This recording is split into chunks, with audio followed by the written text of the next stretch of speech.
কাটিয়াদির আকাশে বেজে ওঠে ঢাকের তীক্ষ্ণ তান। ব্রহ্মপুত্র নদের তীরে কালের সাক্ষী হয়ে দাঁড়িয়ে আছে ঢাকের হাট। ৫০০ বছরের পুরনো এক ঐতিহ্য।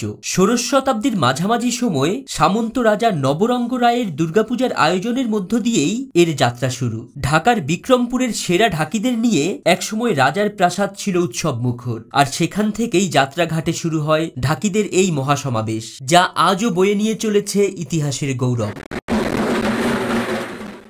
পঞ্চমী ও ষষ্ঠীতে পুরান বাজারে বসা এই ঢাকের হাট এখন শুধু পূজার উৎসব নয়, হয়ে উঠেছে সব ধর্মের মানুষের ঐতিহ্যবাহী মিলন ক্ষেত্র। হাজারো ঢাকির দল তাদের কাসর, সানাই, করতাল হাতে তৈরি। কে হবে সেরা? এই প্রশ্নের উত্তরে বেজে ওঠে ঢাকের তালে তালে ধ্বনিময় প্রতিযোগিতা। যারা পূজার আয়োজনে এসেছেন তাদের নজর কাড়তে ঢাকিরা মুন্সিয়ানার সবটুকু উজাড় করে দেন। তাদের বাদ্যের তালে মেতে ওঠে নাচের অভিনব অঙ্গভঙ্গি।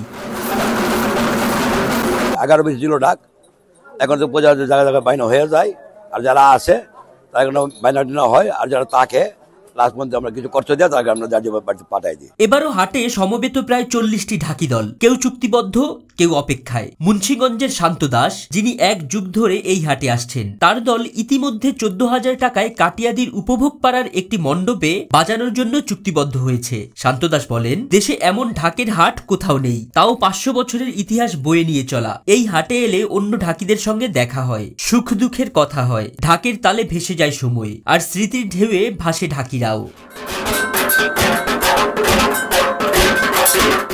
কালের সাথে ঢাকিদের দলেও এসেছে পরিবর্তন। আধুনিক বাদ্যযন্ত্র যোগ হয়েছে তাদের দলে। লক্ষ্মীনারায়ণ ব্যান্ড পার্টি নামে 6 জনের একটি দল এবার এসেছে গাজীপুর থেকে। তবে এখনো কোনো মণ্ডপের সাথে চুক্তি হয়নি। অপেক্ষার পালা যেন দীর্ঘ হচ্ছে তাদের জন্য।